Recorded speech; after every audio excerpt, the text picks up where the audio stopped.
Hello friends, क्या हाल है दोस्तों।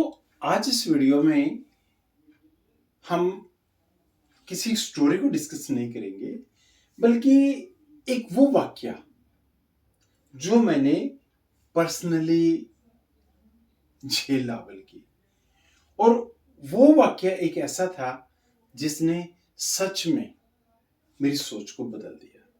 हुआ क्या, आज से 2-4 साल पहले की बात है।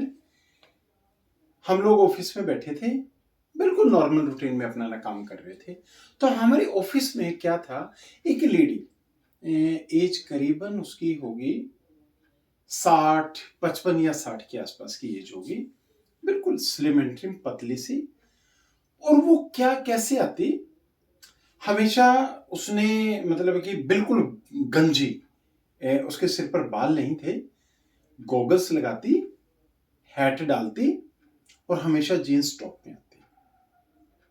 और उसके हाथ में एक ज्योमेट्री बॉक्स जैसे होते हैं ना, इस तरीके का एक डिवाइस होता था। तो नॉर्मली क्या है कि हम लोगों की एक ह्यूमन साइकोलॉजी है कि हम अगर किसी भी इंसान को एक नॉर्मल ट्रैक से अगर हटा हुआ देख लेना, तो we start passing our remarks. जैसे मान लीजिए हमने किसी भी बंदे को देख लिया जो एक इस तरीके से रहता है जैसे समाज के बाकी लोग नहीं रहते, तो हम लोग ना उसके ऊपर ना क्या करते हैं, अपने कमेंट्स देने शुरू कर देते हैं, अपने विचार व्यक्त करने शुरू कर देते हैं।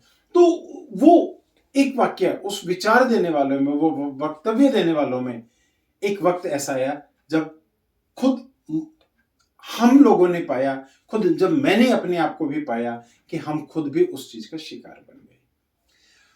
हुआ क्या कि वो जब भी लेडी आती थी ऑफिस में, गॉगल्स, गंजी, अच्छी चेन पहनी हुई और अपना मतलब कि बिल्कुल यंकी शंकी टाइप, एज भी 50-60 के आसपास की होगी।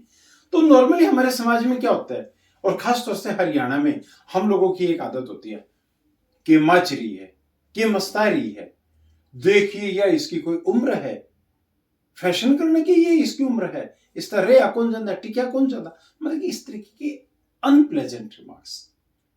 तो हुआ क्या, जैसे ही वो लेडी बैठी थी, गई, मैंने अपने ना जो मेरे इमीडिएट जो ऑफिसर थी, मैंने अपनी अज्ञानता, अपनी बदतमीजी के तहत सेम रिमार्क्स अपने ऑफिसर से शेयर की कि मैडम, ये लेडी जो आती है, आपने देखा इसका लाइफस्टाइल कैसे है, अभी भी 65-60 साल की उम्र हो गई है, बाल भी नहीं रखती, टकली है ये। और वो, अरे टकली टकली को तो छोड़ो, इतनी वो फैशनेबल बनती है कि हैट डाल के आती है, अले और हाथ में वो ज्योमेट्री बॉक्स पाउच रखेगी।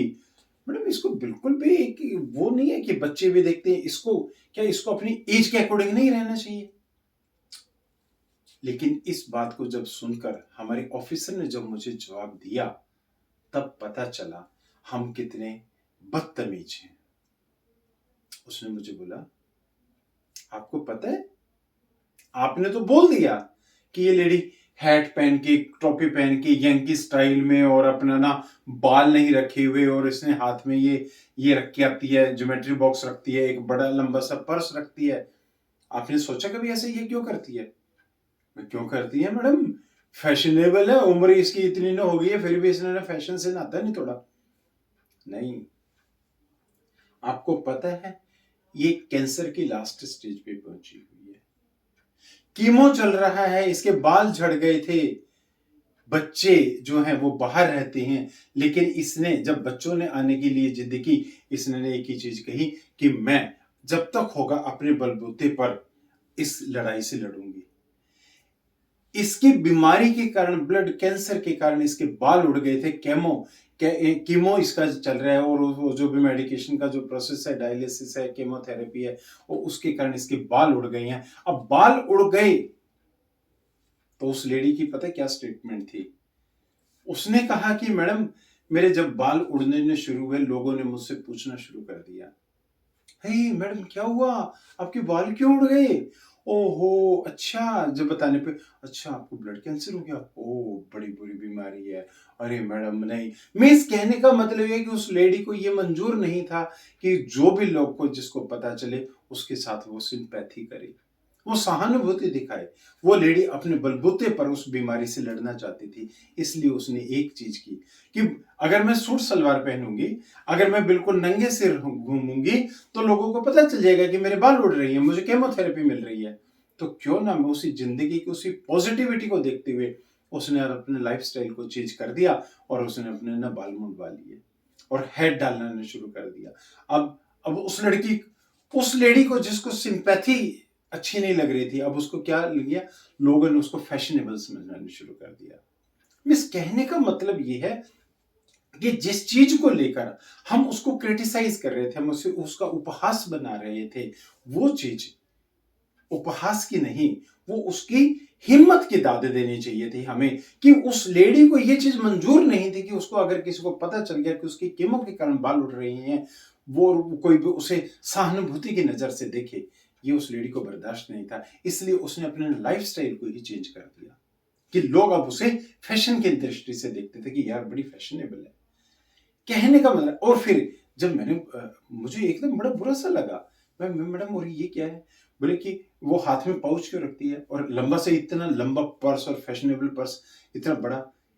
उसने ना बताया कि पता है क्या है कि उसकी इतनी लास्ट स्टेज और सर्जरी हो चुकी है, उसके मुंह और नाक से ब्लीडिंग होती है, तो इसलिए वो जानबूझ के अपने मुंह को कवर रखती है। और फैंसी स्टाइल में हम लोग सोचते हैं कि ओहो मुंह ढका हुआ है, बड़े कहीं इसकी स्किन ना बिगड़ जाए, कहीं खराब ना हो जाए। बोले कि उसकी नाक से कई बार ब्लीडिंग होती है, तो वो टिश्यू पेपर उस पॉकेट के अंदर रखती है और ताकि वो अपने ना उस ब्लड को पहुंच के और अपने बैग के अंदर डाल दे। कहने का भाव क्या है कि उस लेडी की हिम्मत को देखते हुए उसने अपनी बीमारी को एक्सेप्ट कर लिया, लेकिन उस लेडी को यह मंजूर नहीं था कि कोई भी मुझे सहानुभूति की नजर से देखे, कोई मुझे बिचारी समझे। लेकिन उस बिचारी कोई उसे ना समझे, उसे एक मजबूत लेडी की नजर से देखा जाए, इसलिए उसने अपनी सारी चीज को, अपने माहौल को, अपने परिवेश को, अपने लाइफस्टाइल को चेंज कर लिया।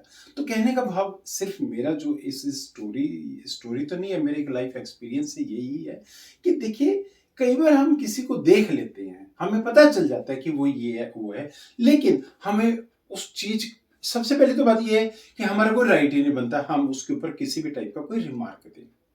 और अगर रिमार्क देना भी है तो हमें कोई भी रिमार्क देने से पहले उस चीज की तह तक जाना जरूरी है कि आखिर यार अगर वो ऐसा करता है या करती है तो उसका कारण क्या है, बजाय इसके कि उसको देखा और हमने एकदम तुरंत अपनी मानसिकता के अकॉर्डिंग एक वक्तव्य जारी कर दिया, एक निर्णय ले लिया, एक स्टेटमेंट जारी कर दी। ठीक या गलत इतना इजी नहीं होता लाइफ में किसी भी चीज को डिसाइड करना, जितना हम लोगों ने इसको बना रखा है। किसी को भी देखा, फटाक से एक निर्णय दे दिया, यार ये देखिए ये बड़ा बेकार है, देखिए कैसे रहता है, ये बड़ा बेकार है, बड़ा फैशनेबल है, ये यूं रहता है, ये यूं रहती है, ये यूं करता है, ये यूं करती है, ये क्या पहनता है, ये क्या पहनती है, अच्छा गंदा माड़ा मोटा, एकदम हम तुरंत एक रिजल्ट पर पहुंच जाते हैं। लेकिन उस किसी भी निर्णय पर पहुंचने से पहले हमें एक चीज का, इस चीज का भी जरूर ध्यान रखना चाहिए कि आखिर अगर वो ऐसा कर रहा है या कर रही है तो उसका कारण क्या है। रिजल्ट पर बाद में पहुंचिए, पहले कारण को ढूंढने की कोशिश कीजिए। Okay friends, thanks for watching the channel, bye bye, take care. मैंने अपने विचार व्यक्त कर दिए, आपके इस बारे में क्या विचार है कमेंट करके मुझसे जरूर साझा कीजिए।